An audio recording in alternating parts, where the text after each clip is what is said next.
Hey, it's me. We are live. Let me make sure we're live. I do this every single time because I never know if we're going to be live or not. But welcome to Hospitality with me, Rupesh. This is episode number 21. I can't believe we're already in the 20s, which kind of goes with 2020. I like that. This is episode 21. I'm super excited about our guest today because I've been connected with him and I've been following him and I've been reading his articles on Forbes, which he's a contributor for, and he shares so many insights that have helped my business.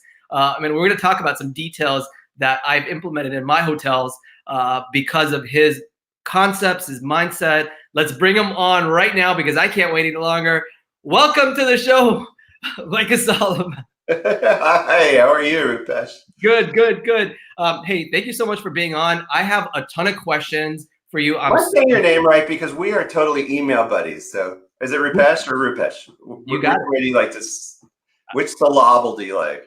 I like Rupesh, but the guy at my instructor, I go to Orange Theory 5-6 days a week. The guy at the gym calls me Rupesh or something like that, and I'm like, I'm gonna let it go because my name can be spelled or said in a multiple ways, so I'm okay with that. Okay, great. And this is my third cup of coffee because it's already noon over here on the East Coast, and you're in California. Is that your first? I'm in Seattle area, but same time zone as. No, that's my second, and it's kind of ridiculous to call this a cup because I think it's but yeah. So I think I've had 3 cup-sized cups. Good. That's what I like to hear, and that's what keeps me wired up every morning and keeps me going because although I get like 6 to 7 hours of sleep, I on Sundays I need a nap. I need like a 30-45 minute nap, and I try to get in my 8 hours, but it never happens. So that coffee really helps me go. But before we continue, I want to thank our sponsors that kind of made this happen. And it is this episode is sponsored by Perfect Labor by Hotel Effectiveness. And you're going to hear a lot about them because my hotels have signed up, and so have 4,000 of other hotels that have signed up. And I'm going to read this right off the bat because I don't want to get this wrong. And guys, if you want to eliminate overstaffing, you get into the overtime stuff at your hotel, and you look at the end of the week and you're like, how do we get into this much overtime where you're not using data and you're not using smart data to kind of operate your hotel? This is where Perfect Labor by Hotel Effectiveness comes in. I'm going to read exactly what they said because I want to make sure I'm doing the right thing for them. Okay, Perfect Labor by Perfect Labor, which is a labor management system by Hotel Effectiveness, is the only way to get 100% perfect labor cost. Ensure total compliance with your staffing guidelines and labor standards while making every manager on your team an expert in avoiding costly overtime. That happens a lot. Overtime, excessive overtime, and then overuse of contract labor, right?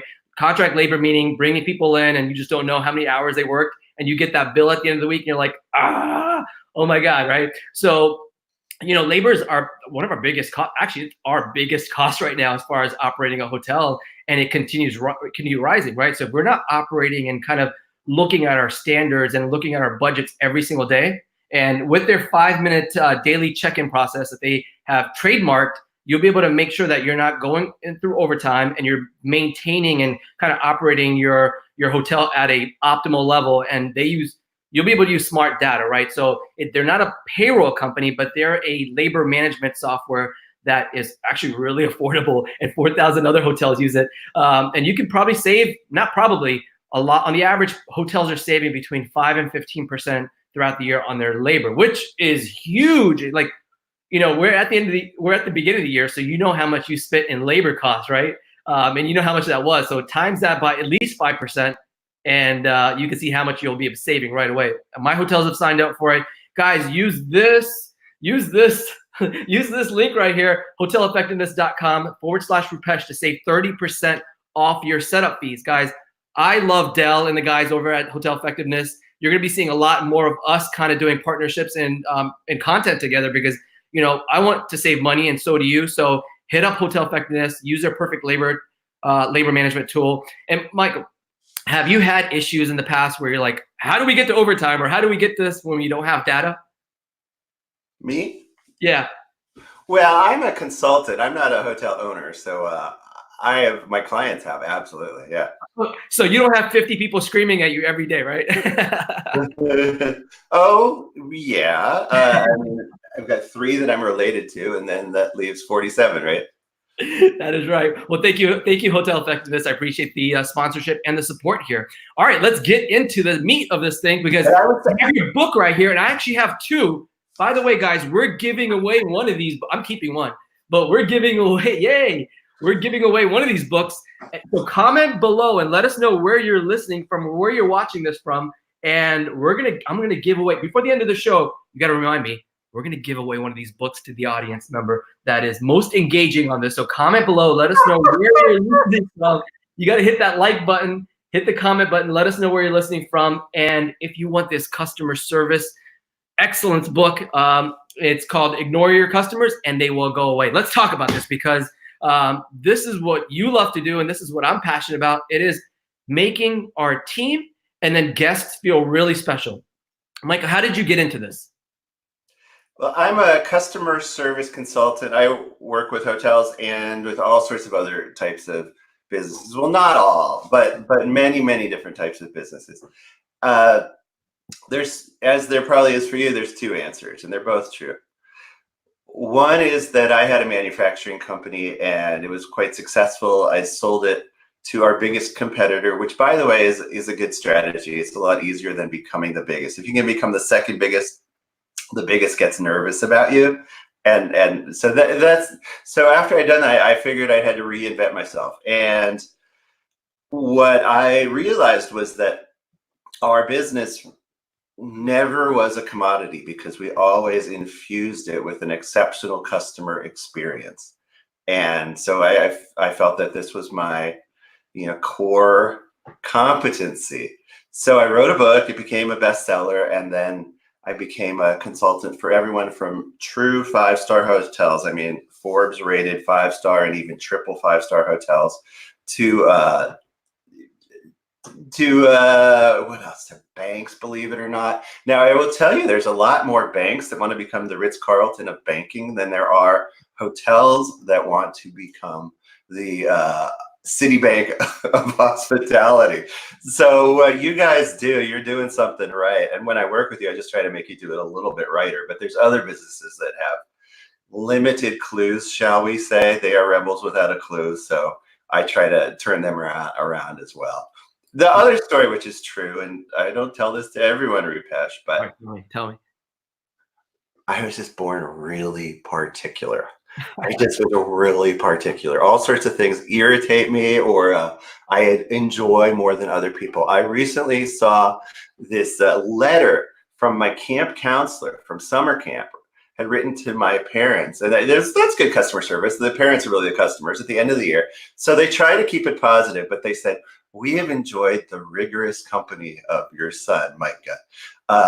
And we look forward to the off season, when we won't be told that the orange juice doesn't really pair with the sloppy Joe, and that the whistle on the waterfront is a little bit out of tune, and so forth." So you're perfect for this. You got to tell us what it is, right? You'll tell us.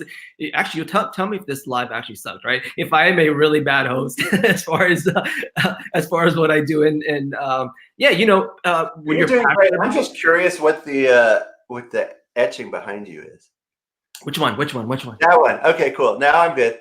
You can come back. I just want to know what it was. This is artwork that my wife recently purchased for my room, because my office looked kind of shabby, and it was like, you need to fix up your. So she actually decorated back here, and she even made me. Hold on, I'm gonna get up right now.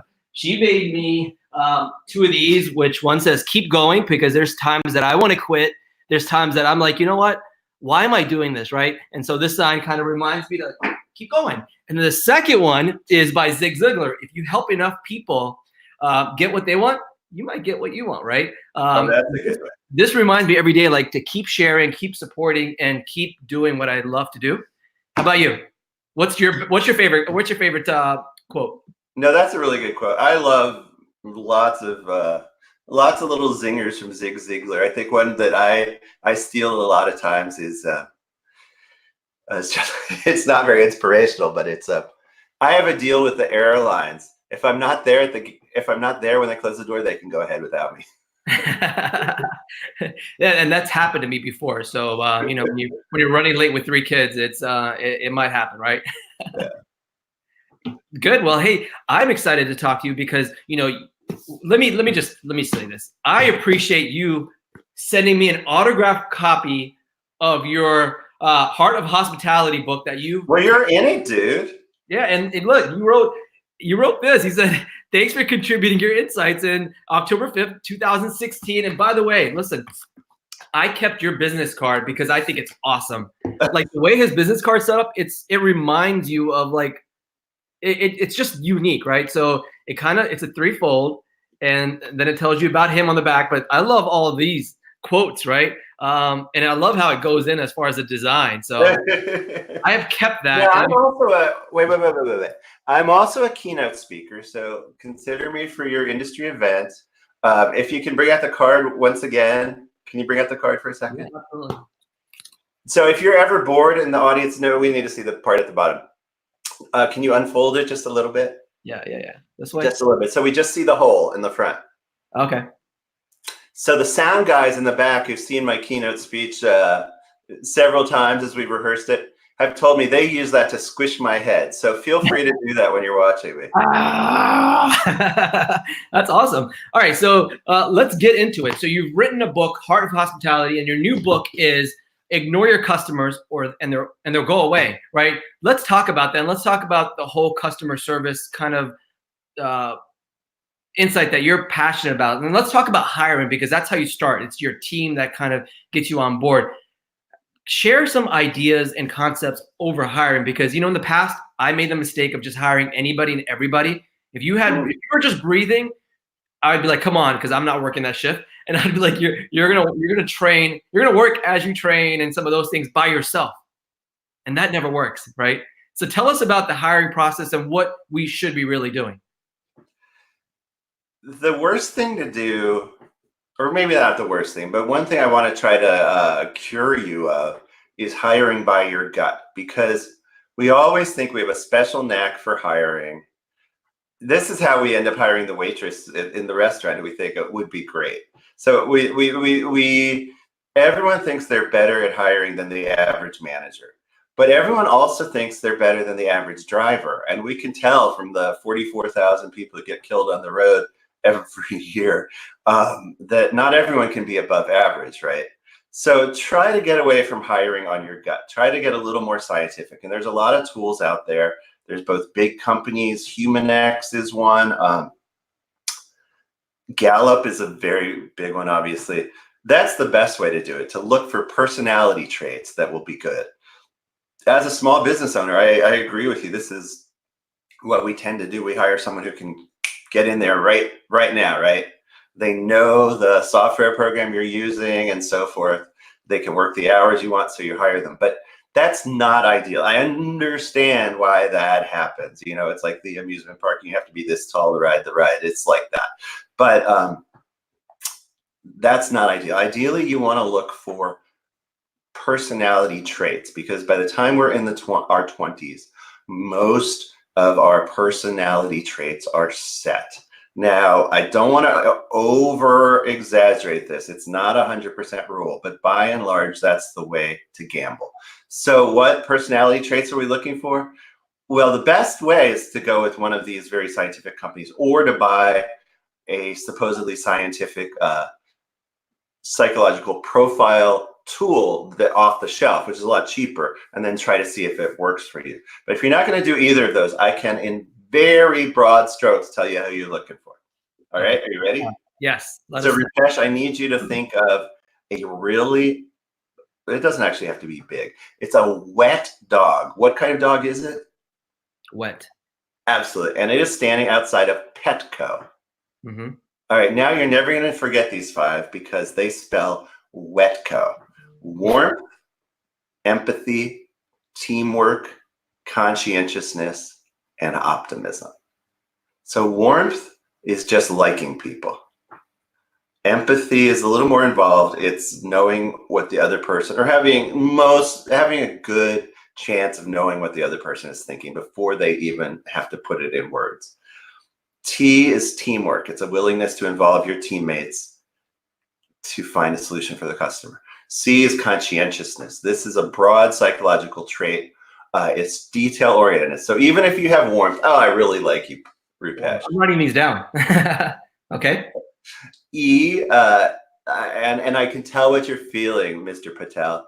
And I'm going to involve my team members, and we're going to find out a great solution for you. And we're going to call you back on Thursday. How does that sound? Just say it sounds fine. Okay, it sounds fine. But I don't have conscientiousness. I'm not detail oriented. Then I'm going to forget all about calling you back on Thursday, and that's not really very good customer service. The last one is optimism. You need optimism, or what's officially called an optimistic explanatory style, because customers, God bless them, but sometimes they're going to bite your head off. And you can either think, think about hiring a young person and their whole lives, their parents, this is the ideal situation, but their whole lives, their parents have been reasonable with them and they get along with their brother or their sister. And they come to work, and on the first day, someone who's just venting, maybe some other mom or dad who's nice to their kids needs someone to vent at, and it turns out to be you on your first day of work.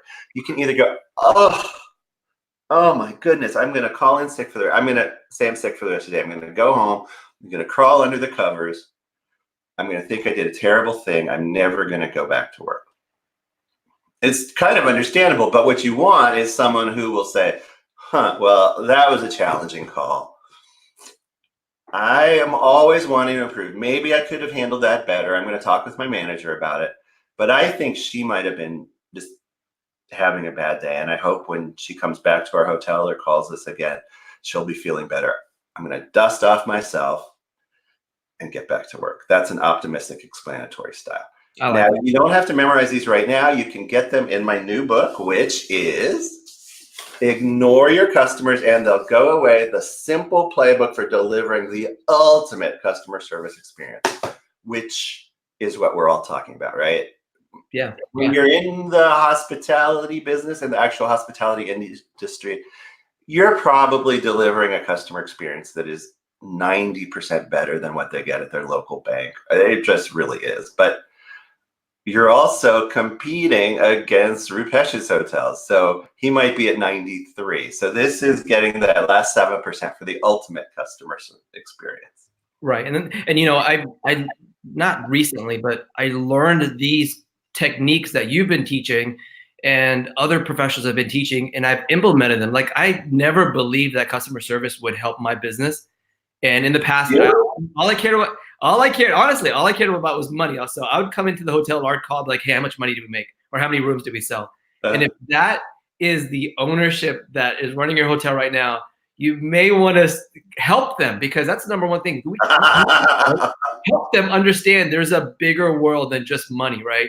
And once I shifted my mind to just consider how many people were happy, how many customers actually complained, because we need to fix those issues, right?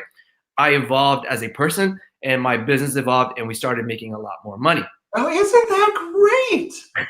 But listen, I never understood this until somebody had to teach me. So this is an opportunity that people, guys that are listening, there's so many people on. Hey guys, I'm gonna really quickly say hello to everybody. We're giving away this book today before the show is over. Nimesh, Michelle, Karen, R, thank you so much. Chase, guys, there's Christina, thank you so much for joining us. Hit the comments, let us know where you're listening from. Sarah, you're awesome. Frida, welcome. Stacy, welcome. Eric, guys, thank you so much. I am super excited to have Micah Solomon on. Continue with your onboarding, your hiring, because that is important for all of us in the hotel space where it's limited right now. We have there's such an issue in the hospitality industry overall for labor, right? And so how do you pick and keep the right people on your team?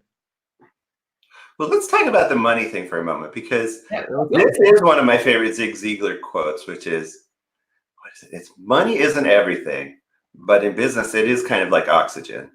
So I don't think that your attitude was totally wrong, but you have to have both sides. When you were saying employment is employees are your biggest cost, I was thinking, yeah, as they should be, right? Yeah. But there's no reason you have to not be using. What's the name of your awesome sponsor?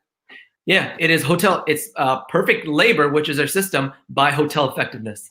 All right, perfect labor by hotel effectiveness. There's no reason to be dumb about it, right? Yeah, yeah, yeah. And when, you know, in the past, we would write our schedules in an Excel spreadsheet and then distribute, like print them out and then send them out.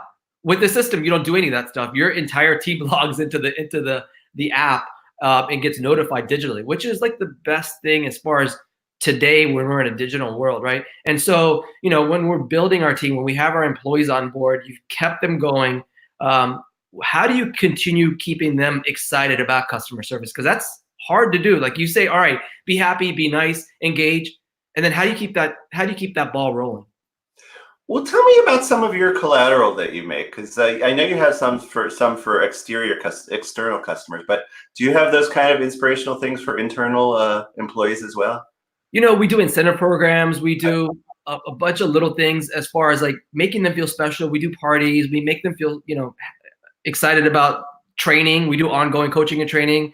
But, you know, I always love hearing what other industries are doing. And I get a lot of inspiration from other companies outside of the hotel industry. And I try to bring them into our hotel and our business because I feel like sometimes we're in a bubble as GMs and owners where I feel like we're just in the hotel bubble when we can't think outside of it. And that's why you've connected with businesses all over the world, like we were saying earlier. And so, you know, it's always fun to learn like what other people are doing and how to keep their teams engaged as far as customer service. Well, onboarding is a good place to start, and I'm glad you brought that up. So there's two ways you can do onboarding. One is, well, I was talking with the CEO of Hyatt. His name's Mark Hoplamazian, and he recently overhauled his entire onboarding. Why did he do that? Because he was very excited to go to the opening or maybe the reopening of a big Hyatt resort in Mexico. And he got there, and there was a woman who had just been hired and just gone through part of the onboarding, and she was crying. And he said, "Oh, what's going on?" She said, "Well, I just was at this onboarding session, and what it sounded like to me is 100 ways I can get fired by Hyatt." And he's like, "Oh no, that doesn't sound very inspiring. I don't think that's going to lead to exceptional hospitality." So he looked into it, and over the years, their onboarding, which first was started with good intentions, had been taken over by their compliance department, right? So it really was all these warnings. And so he stopped it and he rebuilt it to be much more about the spirit of serving customers, the things that really are hard to keep people inspired about. But you can't keep them inspired about it if you don't know right away that that's something that's valued by the company. Beyond that, the ongoing training is a great idea. Showing what you value day to day is really, really important. So if you come down to the front desk and you pitch it, I was at a 5-star hotel, the St. Regis in San Francisco. I mean, like serious Forbes rated 5-star hotel, super pricey because it's in San Francisco. Did I just say Los Angeles? I was lying. In San Francisco. And I get there, and I've heard that the GM is someone cool named Jackie. So I think, oh, I'm going to have to make him set up a meeting to meet with her. Well, I got there, and there was this woman handing out bottles of water to the people because there was like a 2-minute wait at the front desk, which she thought was almost unacceptable. She was, she was super energetic and super friendly. That turned out to be Jackie. So Rupesh, if you're down there, helping when the line is long and being nice with the guests and making friends with them, that is very important modeling, very important. And continue stressing what matters to you. Having a purpose statement is really important. Really important. I mean, it sounds like it's not really important, but it's really important. The Ritz-Carlton Hotel Company's purpose statement is very short. My favorite line of it is, "We are a place where the genuine well-being of the guest is our priority." So that's not about RevPAR or anything like that. It's about something different. Yeah. But then people have to see that it's followed. So you have a gentleman or a woman who's a engineer, a janitor, a glorified janitor up on the ladder, and their job for the day is to touch up the paint on the ceiling. Well, so that's important, right? but someone's having trouble coming into your hotel because the doorknob is a little funky or something like that. The ideal engineer in your hotel, I would argue, is one who's gone through the onboarding and understands that their purpose is to serve even unexpressed wishes of guests. So if they do that, they're going to get off the ladder, put down their paintbrush, get off the ladder, help the guest open the door before they even knew there might have been a problem. So that's anticipatory customer service. And that can only happen, number one, if people know that that is your priority as a manager. And number two, if at the end of the day, this person who is up in the ladder doesn't get a hard time for not getting as much of the ceiling painted, right? Because they were serving your true purpose. Yeah, yeah. You know, I heard, this is like 10 years ago, maybe 15 years ago, I heard someone say that when they walked into a business, before they walked into the door, it said, beyond this door is the most hardworking and caring people you'll find anywhere. And that's a high standard. On the door, on the front door of this business. Someone told me about this, and they're like, this helped not only the guests understand that they're going to be getting some really great service, but it also helped the team raise their customer service. Like, hey, it says it on the door, we're going to be number one, or we're top at customer service, so we have to deliver that. And it was like a two-way thing, which made me think like, oh, that's awesome, right? And so getting your team to be involved and being engaged, I feel like is super important, because we're not doing it by ourselves, right? You have to make sure you have to make sure they understand what your priorities were. So I owned a business, as I mentioned, in manufacturing, and our standard ticket item was about $2,500 average. And that's like boomer money. So that's like $5,000 now, right? So very expensive. So I came downstairs from my office. Bad move already to have my office on a different floor, right? But it came down from my office, and there's this woman who I'd always thought was a great employee. And in fact, she was, but she was arguing with the customer. Oh my goodness, she was just getting into it like a street fighter. And I said, could you put them on hold for a moment? So she's like, I got to put you on hold. So I said, let's just say her name was Lisa. It wasn't. But I said, Lisa, what's going on? And she said, oh, he wants us to pay for the FedEx in each direction. And that's $12 in each direction. And I only think we're responsible for one of those FedExes. And I said, okay, Lisa, you're probably right. You're probably right. But that's not our priority here. Why do you think that's our priority? And she said, now maybe I had this conversation later, because you can't leave a guest on hold that long. I said, what do you think is our priority? And she said, oh, I come to work every morning thinking I'm going to save Micah's money. No, great, save my money by ordering cheaper staples or something. But don't, this is a client who's worth maybe $100,000 a year. And comp them to FedEx. Come on. Yeah. And we say the same thing. We say, listen, when somebody's asking for $1 worth of change for like the washing machines because they want to do laundry, if you feel like engaging, give it to them. If they need a stamp because they're sending a postcard back to their family members, give them a stamp without charging them. If they want to, if they lost something and they forgot something, we'll often ship it back to them for free. Like if they left their suit or their pillow or something, we'll ship it back to them for free. Their vibrator. What? It's a huge opportunity for you to do a lot of things. Make a loyal customer for life. Also get a review on TripAdvisor or another website. But it's also them telling other people like, these guys really care. And I love that part about the hotel business, where you can impress people way past them leaving, well after they're gone, right? Well, this is really important. I mean, we're really dying for these touch points, right? It's because otherwise we could become a commodity. But those little moments are those are our chances to shine. The founder of the RitzCarlton made this joke, and it's been misunderstood a lot. So I'm going to say this very carefully. He said, we get such credit for the way we do service recovery that I sometimes think, what if we could make a certain percentage of our key cards not work so that we could come with the champagne and all that? But then he said, I am just kidding, because if we started to do that, that's another process, and it would it would malfunction anyway. But he was just making a joke. But we're dying for these touch points because those are our moments to shine. I mean, you wish every customer needed a postcard to send out, and I think that's a really good point. Now, I do think, and you're more in the nuts and bolts end, but I do think you have rules about what to alert a customer that they left, because generally, unless they call to say they miss it, I think you kind of don't want to bring it up with them. Oh, you know what I'm talking about? Yeah. Okay. Cool. Yeah. No, we call every single one of them. If they, oh, you do. Okay, cool.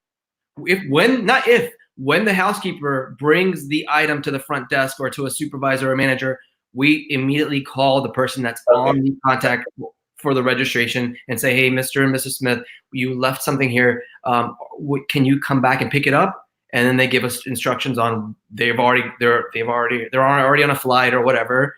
And then, we go through the process of kind of sending it back to them. And that means a lot to guests when they left something sentimental like a pillow that they carry everywhere, right? That is kind of part of them because, they use it 12 hours a day or 8 to 12 hours a day, right? Sometimes. So that's important. Well, I have gotten cautions from 5-star resorts, places where people are likely to go on with not quite their wife or are likely to go on a visit. And I have had cautions that say that we don't actually call them unless they alert us to it because, Melania might like Diet Coke and I don't know that someone else might like Diet Pepsi. And if you call them and say, hey, you left 6 Diet Pepsis, then Mrs. may be alerted to something that really wasn't your place to bring in. So, that is an important fact to bring up. And in your book, you reference the Ritz-Carlton a lot, and in your articles, you talk about Ritz-Carlton. Tell us how you're connected with the Ritz-Carlton, because I find their training and their ladies and gentlemen service training amazing. I feel like it's things that every business can kind of incorporate into their operations, their standards. And it's nothing that costs tons of money, but it's important because guests remember it. How are you connected with the Ritz-Carlton? They've my first book, which is actually to date is one of my most I think is my most popular book. So Exceptional Service, Exceptional Profit was co-written by myself and a gentleman, Leonardo Inhileri. It's really hard to spell.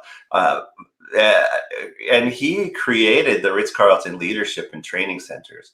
So we worked together at length to put together that book. And they've been incredibly supportive ever since. They collaborated more than any other hotel brand with the Heart of Hospitality. They were just wonderful. So I agree. I think their methodology is great. And it's a trap to think, oh, they're much more formal than we are. It's not going to apply. Everything they do is adaptable. I think everything that they do is adaptable. My favorite story about that is that Apple stores. Do you have an Apple store near you? We have like 3. Excellent. Well, you're lucky.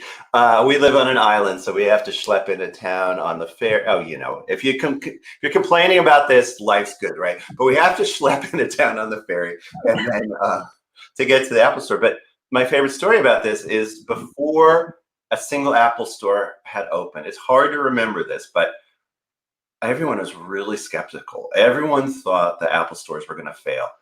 The board of directors of Apple only went along with this because Steve Jobs had, shall we say, a forceful personality, and he sold them this dream. And like, okay, well, maybe it'll work, yeah. And if not, well, we found a way to get rid of Jobs finally when he falls on his face. Well, he didn't fall on his face, and one of the reasons he didn't fall on his face was he cornered people in Cupertino. And if you've ever worked for Steve Jobs or heard stories about this, would be terrifying. You're in the elevator with Steve Jobs, and he says, what is your favorite customer experience ever? And you're like, is with Apple the right answer, sir? He's like, no, other than with Apple. And so nobody ever said Comp USA or Circuit City, which were the big electronics retailers at the time, right? Nobody ever said that. What they would say is, oh, it was at a great little hotel like one of Rupesh's. It was, when he gave me the stamp for my postcard, or when he sent me back my fluffy my fluffy pillow.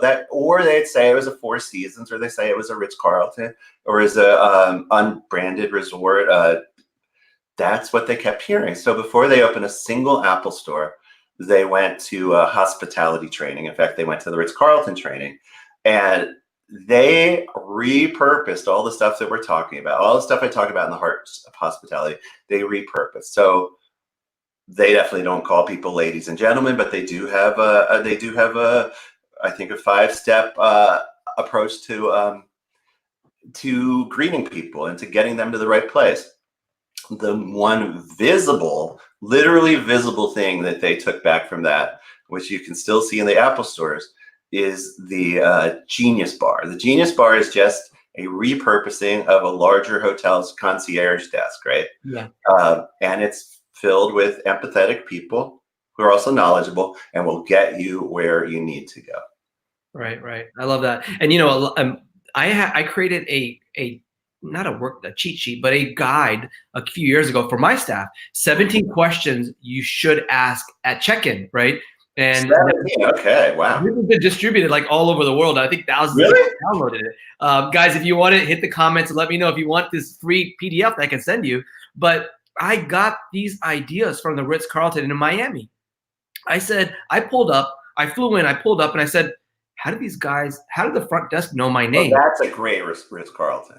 Yeah. That's one of the best, yeah. How did the front desk know my name before me even getting there? Well, the valet guy, the bellman, read my name on my luggage tag as he was bringing it in. So when I walked in, they're like, hello, Mr. Patel, we've been expecting you, right? And which was awesome, like, whoa. And then I went through and I wrote down all the special touch points, all the engagement that they kind of interacted with me, and I made it into like a little list of things that you should be asking. Like every hotel should be asking. It doesn't cost us any extra money, right? But I'll put it in the comments. Hold on. I have to put it in the private chat. Rupesh, send me your 17 points, dude. Yeah, I will. Please.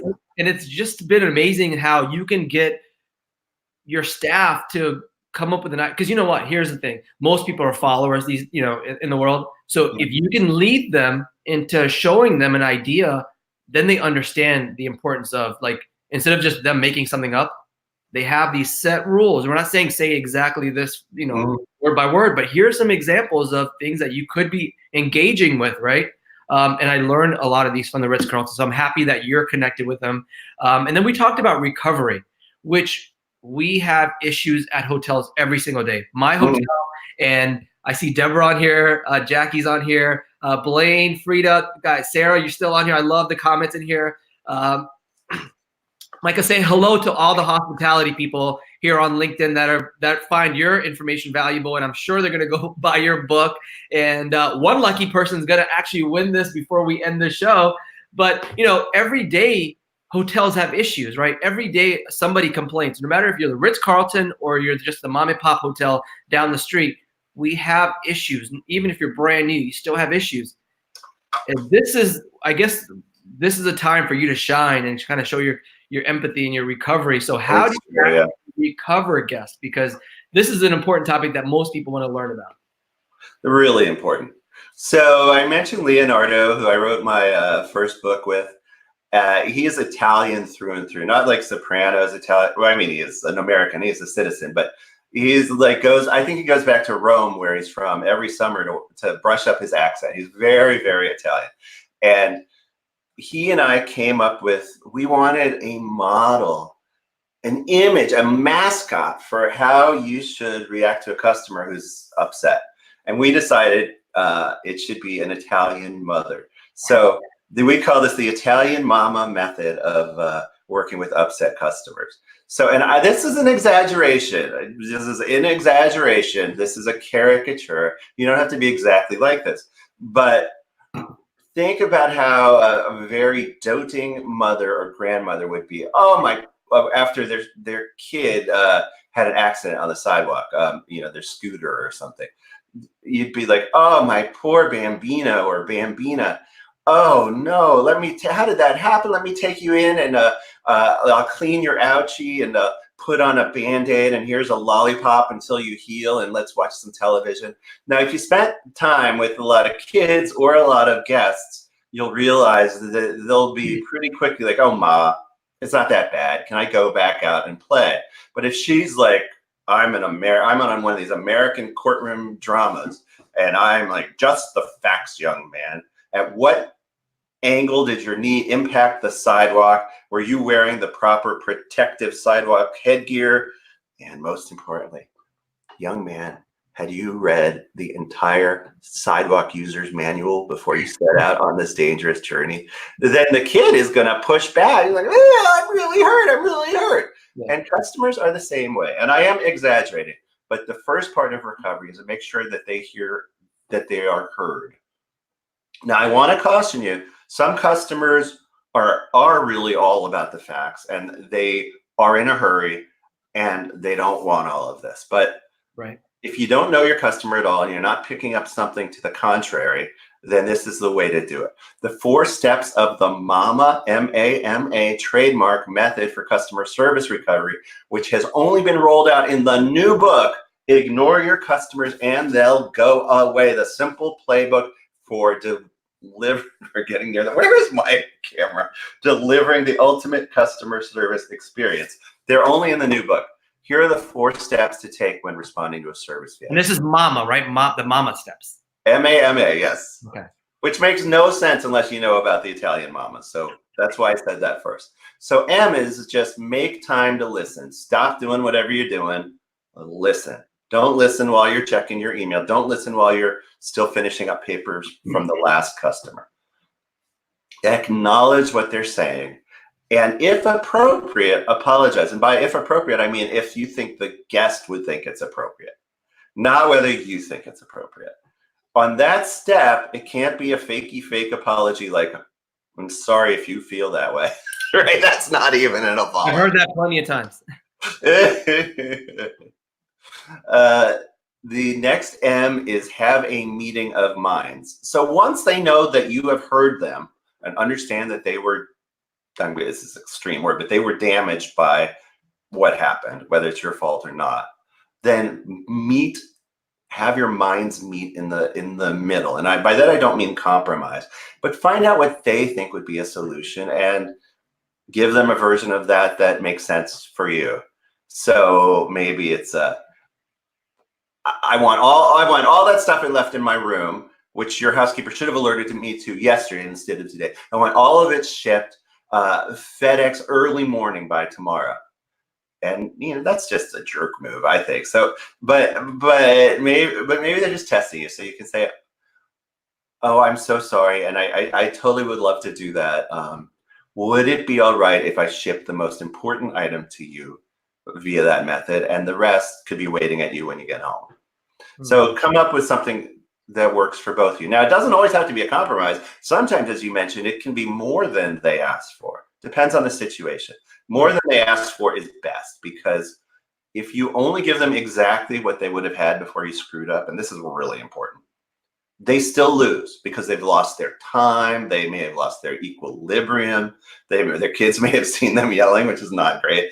So if you only give them back exactly what they would have had before the problem happened, that's not really a complete solution. And then finally, act. If you said you're going to send that stuff out for early morning delivery, then do it. And then follow up to make sure it really happened. Many times, once we agree on a solution, we have to delegate it or send it to the shipping room or whatever the situation is.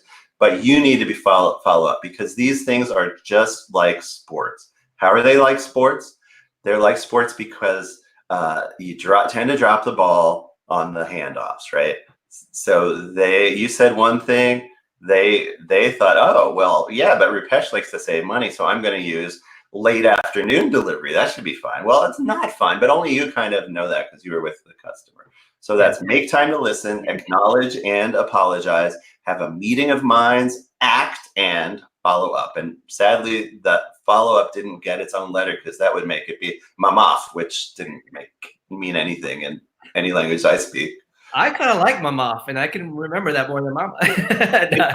borderline profane though. I don't think I'm gonna use my mouth slut. No, but I like the concept where you have to listen because, you know, a lot of times in our hotels, we're busy. We have to take care of the next guest. And if absolutely. And if they feel like we're not listening and actually caring and kind of being empathetic, then you lose the whole other part of the mama where you didn't listen, but you just said, all right, what do you want? So I can kind of go to the next guest, right? Or work on this next thing I'm working on, or check some people out or check some people in, right?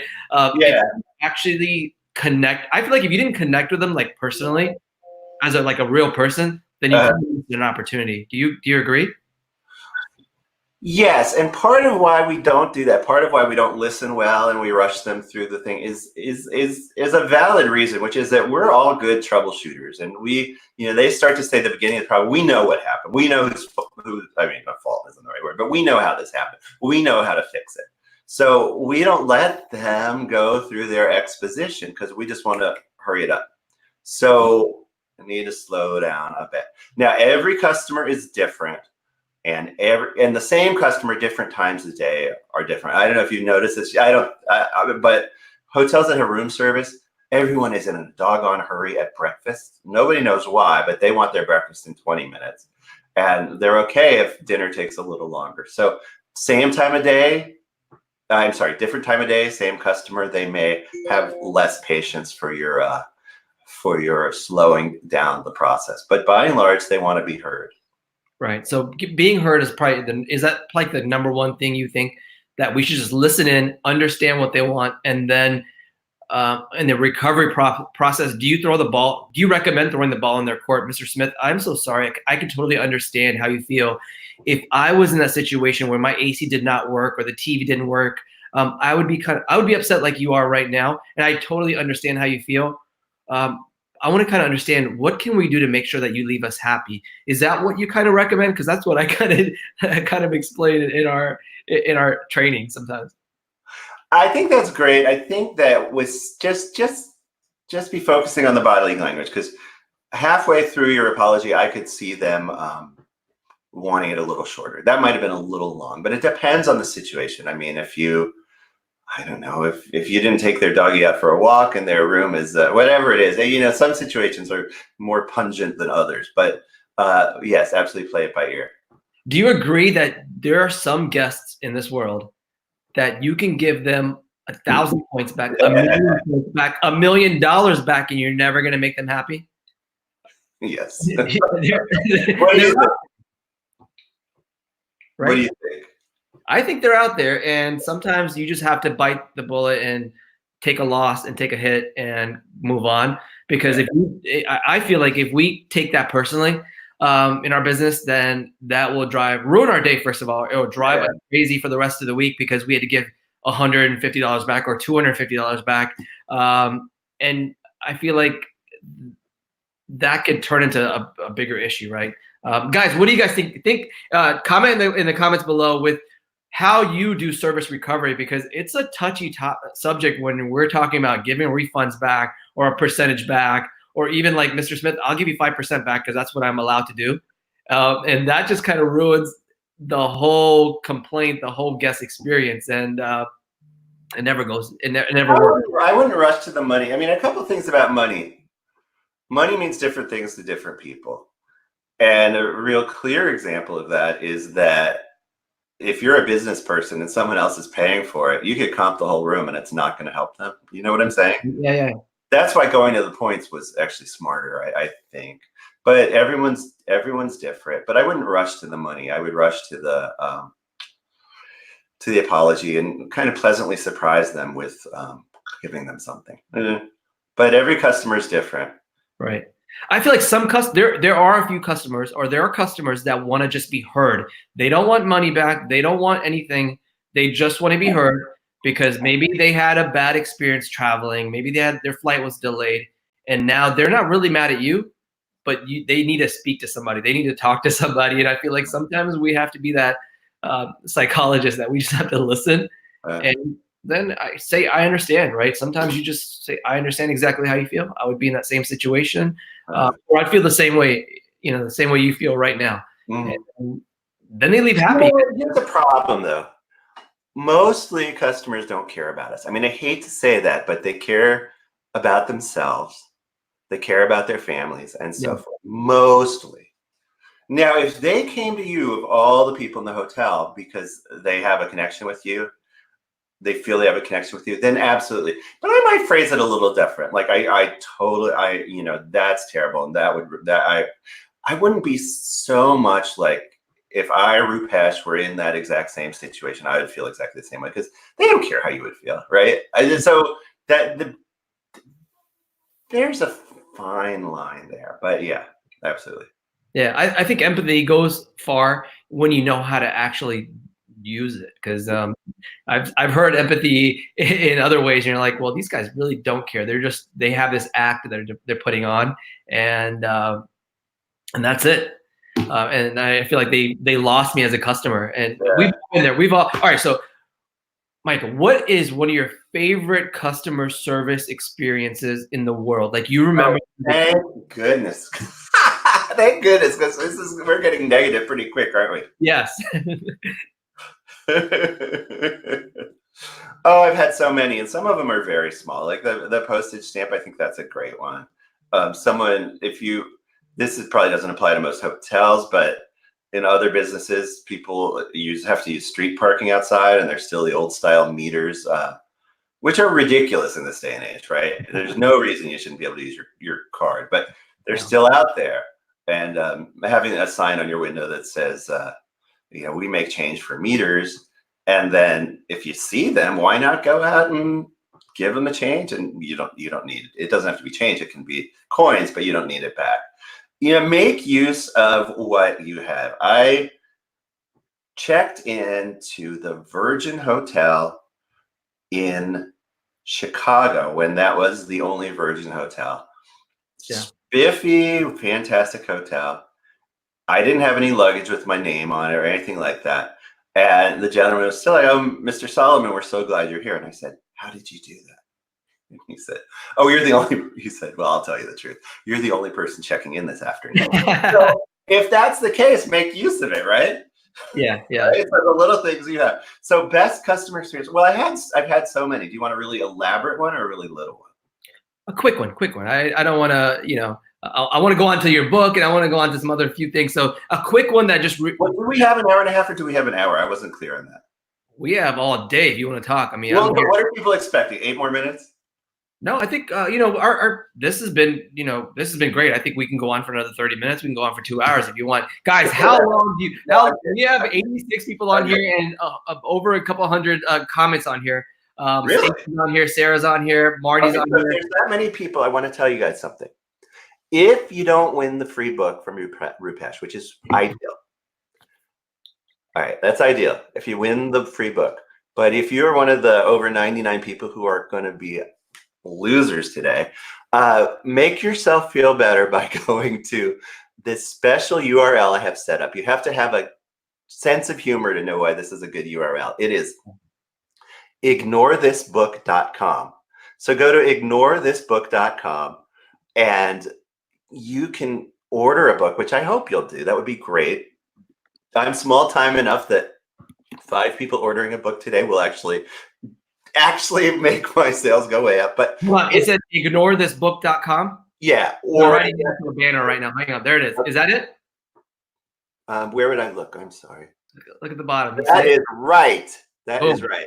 You can also, if that's like too silly, you can go, it'll take you exactly the same place. You can go to ignoreyourcustomers.com. So either way, but you go there, you have a choice. You can make my day and order a book, which would be awesome. And I would be awesome. We spent a lot of time on this. I wasn't sure whether to put the old style corded phone on the cover. I really worried about it. I liked it, but I didn't know if that really spoke to millennials and Gen Z. But I asked my son, who was 14 at the time, and he said, "Oh, Dad, we've all seen those old movies." So I thought we're okay. We're okay. They know what a corded phone is. So at that link, you have an option. You can buy one. But if you're not ready to buy one, listen, I have the most generous free thing you've ever heard of.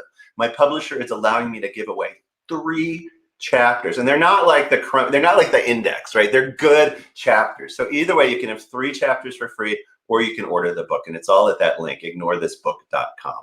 Okay, great. What were we talking about? I'm sorry. Let's talk about this book because,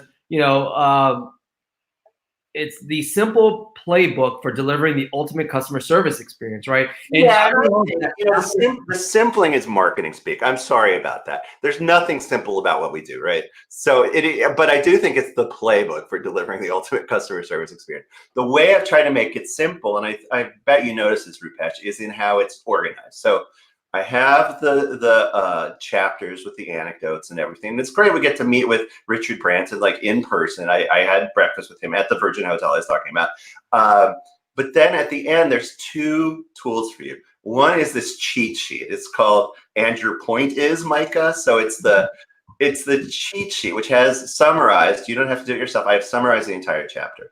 And then there's another tool, which is I'm hoping that you will order a few copies for your leadership group or for your frontline employees, however you feel right. Then I'm hoping that you will have a corporate reading group, which is a great thing to do, to literally get everyone on the same page. And if you do that, I've put in 3, 4, 5 questions to guide you in your review of that chapter. Now, as far as best things that happen to me as a customer, well, let's say about a hotel. So here's a really, since you told me that we had a little time, I'm actually going to give you a very elaborate one. Well, no, maybe I can't give that one. Is it okay if it's about a different customer? Not me? Is that okay? Yeah. Okay. So this is in the book. This is a friend of mine, and his kid at the time had very serious, like life-threatening food allergies. I understand as he's gotten older that it's eased up a little bit, but at the time, and his family was traveling to Hong Kong, and they didn't really know what to do about this. So his wife said, well, what's a brand we trust? And they decided it was RitzCarlton. So not expecting much, she wrote a letter to the RitzCarlton in Hong Kong. And she was amazed at the response. She got a response from the head chef. I mentioned his name in the book. And I think it's Peter Find or something like that. I mentioned the name in the book. She was blown away. It said, here's what we can do for him. Here's all these options. So that was great. And when they got there, it was even better because not only did they prepare all this good, fun kid food, I don't know what that is, like mac and cheese and stuff, but that was safe for him. They also every day made them a thermos of hot food so that the mom, the dad, and the kid could explore all over Hong Kong. The parents could be very experimental with what kind of food they tried, but the kid was at no risk at all because he was eating the great stuff that was in the thermos. And I thought that was just remarkable anticipatory customer service. Right. That's awesome. How do properties like a mid-scale property, like just rooms, no restaurant, nothing? What's one thing they can do to kind of just make guests feel like they're the #1 hotel in the market? Well, don't worry about not having room service because what's better than a pizza, right? And the best place you just recommend the best place for the pizza. Right. So that is one of the basic 4. I'm also a musician. That's one of the 4 food groups of musicians. Another one of them is toast. So don't worry about that. I mean, if you do have a restaurant, that's a great place to have a great touch point. But if you don't, acknowledge them. Use some of your great collateral. Can you talk about that for a minute? That's smartguest.com. Is it guest singular or plural? Plural. So smartguests.com. And what are some of the great little chocolate? I mean, what's better than a chocolate bar? What are some of the things that you suggest? Yeah. So, for us, if we have rewards members that come in for our brands, we have loyal guests that come stay with us all the time. Years ago, 5, 6 years ago, 7 years ago, I saw Coca-Cola had, names on their cans. Oh, wasn't that something? Yeah. Did you find your name on a can? Yeah, but it was misspelled. No, I don't know. No, Micah is not generally one you find. I could not find Rupesh anywhere, right? But I took that idea and took it to our hotels and said, how can we do this? Because people are posting on social. And I said, how can we impress guests as they come in? And so on my website that I created eventually, smartguests.com, we have this template that we built out that you can go and buy the template from our website, but then you can use it every day to impress guests. So you type in your guest's name and you wrap it around a candy bar, wrap it around a water bottle, and that impresses the average guest that when you stay at a Marriott or a Hilton or a Choice Property or Express or whatever, you don't get those, right? So how do you stand out above the crowd is by impressing them with little touch points. And I always say that it's not always the big things, it's always the little personalized things that made them, one individual person, feel special. And I love that too. I love when I go to a hotel and they make me feel special, as far as, we did this specific thing for you only. And even if they did it for 100 other people that day, as long as they acknowledged me to say they did this specifically for me, it makes me feel good. And I'm like, oh, this company actually, or this hotel really cares. And so these are some of the mindsets I kind of use to improve my business and the customer service side of things, as far as just keeping our guests engaged and keeping them going. Because I feel like all the hotel rooms are the same these days, but it's that real touch point, it's that customer service that you deliver every day that makes you stand out in the crowd. And that's what we continue doing. And I love learning little tips from your book. And I, listen, I still go back to your Heart of Hospitality and get like snippets, right? And then, I've also, every week I get I used to get, I don't know if I still get it now, but did you stop sending out those weekly Forbes magazine articles? Because I know I used to get. Oh, you should get one today. You mean on LinkedIn? Yeah. Yeah, you should get one today. We try to send them out every day except the weekends, but it depends. I'm starting to run out of them. I mean, I've written over 1,000 articles for Forbes, and then I repurpose them for LinkedIn. But you can always find my latest stuff on Forbes. It's something like Forbes.com/Micah Solomon, though, URLs don't really matter anymore. So if you just type it, Forbes.com, and then try to spell my name, it'll probably bring you to an archive of over 1,000 articles. Yeah. I've read a lot of them. I've gotten inspired by a lot of them. I feel like these ideas that you share can help any business. You don't have to be the 5-star hotel. You can be an independent hotel that doesn't have a brand associated behind it, but you can still use these ideas that you share on your blog and on the website and your books to help improve your business. Because guess what?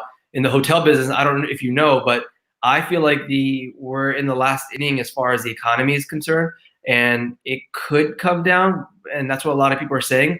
A lot of the economists are saying, hey, come look for a recession here soon. When you have customer service is when you stay on top of the market, when you have excellent reviews, when you have excellent service, that you've built a loyal guest, and you've built a list of great people that trust you, right? Compared to just not caring and you just caring about how much money you made every single day, right? That's how you stand apart. And then also long term, like when you have amazing reviews, your value of your hotel, your business, any business is worth a lot more too, right? Do you agree?